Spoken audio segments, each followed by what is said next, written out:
Hey folks, this is Kalani, back with Guild Wars 2 and another build. Now, I got a few questions after my previous video what kind of build I use while farming. Now, this is a Magic Find build, and we'll quickly have a look at what happens to my gear essentially. So I've got my full Berserker gear, which seems to need repairing, but I've also got my Magic Find gear, so I'll throw all of this on.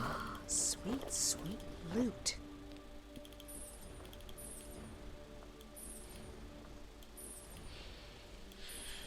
Now, I don't have a Magic Find back because I'm far too lazy to do that, and it's just simply not worth it unless you find one out and about, you know, a rare. So, to go through this, I've got crafted Explorer gear. Now this is power, precision and Magic Find. You notice 3% Magic Find, flat, on every single piece, as we just kill off this skunk. Let's do this. Let's go somewhere a bit quieter. So that's my armor sets. Now for the runes, you want 5 rune of Pirate and 1 rune of the Traveller. Alternatively, 5 rune of Traveller and 1 rune of Pirate. It just kind of depends on the prices. I know that Pirate was a lot cheaper than Traveller when I originally did this, so that obviously saves me money.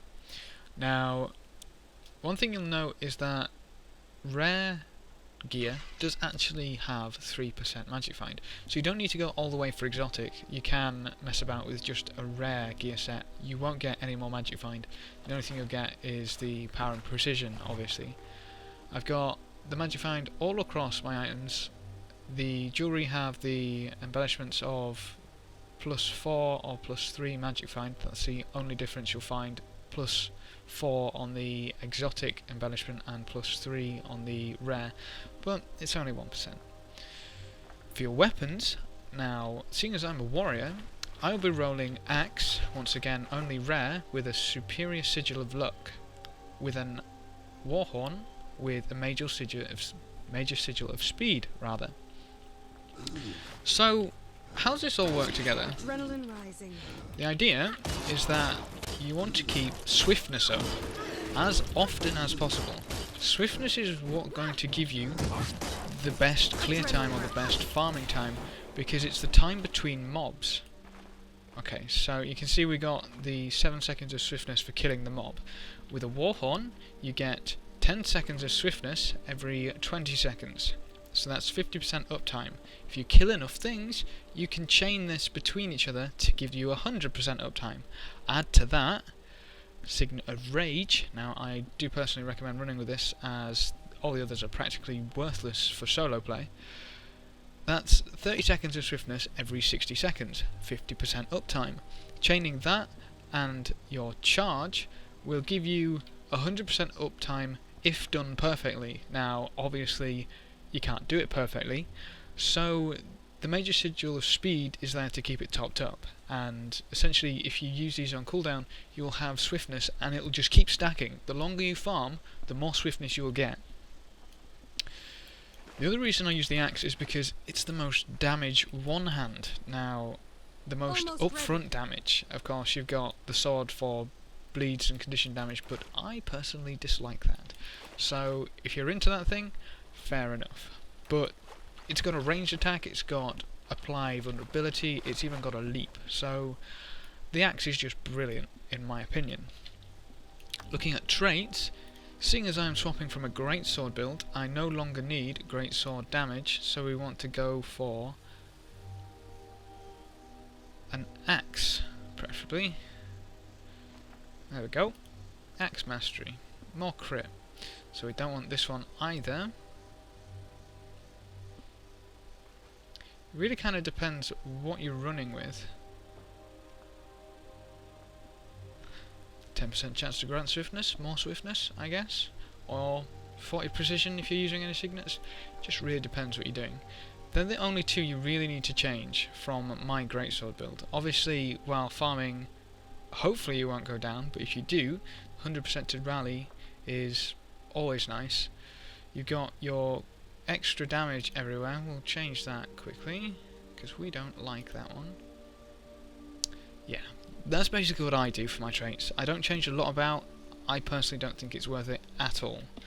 So when it comes to actually farming, you're going to want to get your swiftness. Time to do some real Probably damage. want as many passive abilities as you can, and destroy. On my mark.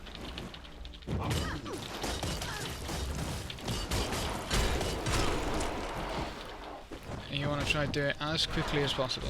Obviously, the longer you spend killing mobs is the less loot you get.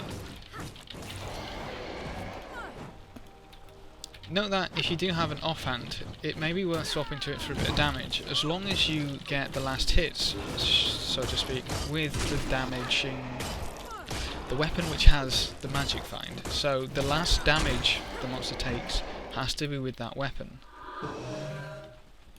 Depending on where you're farming, you might have a bit of downtime between them. So, I mean, it's personal choice with half these utility skills. But the one thing I would say is the heal. If you're farming anything which has a cripple or chill, you want mending, so you can get rid of those conditions straight away, or run shake it off. There is nothing worse than being chilled or crippled while trying to farm. If none of that's about, you want healing surge. Not only will this keep your adrenaline bar full, but it's the largest heal that we actually have. Obviously, if you're looking to farm for a long period of time, you might want to consider using some buff food. I mean, we only get so much magic find from this gear, but if we throw on top an Omnom Berry, and a magic find booster, and now a Laureate magic find booster, we can get an incredible amount of magic find. So, to recap, Explorer's gear, it doesn't matter if it's rare or not. Superior runes of Pirates and Traveller, 5 of one, 1 of the other. A weapon of your choice with a superior sigil of luck, preferably an offhand with swiftness.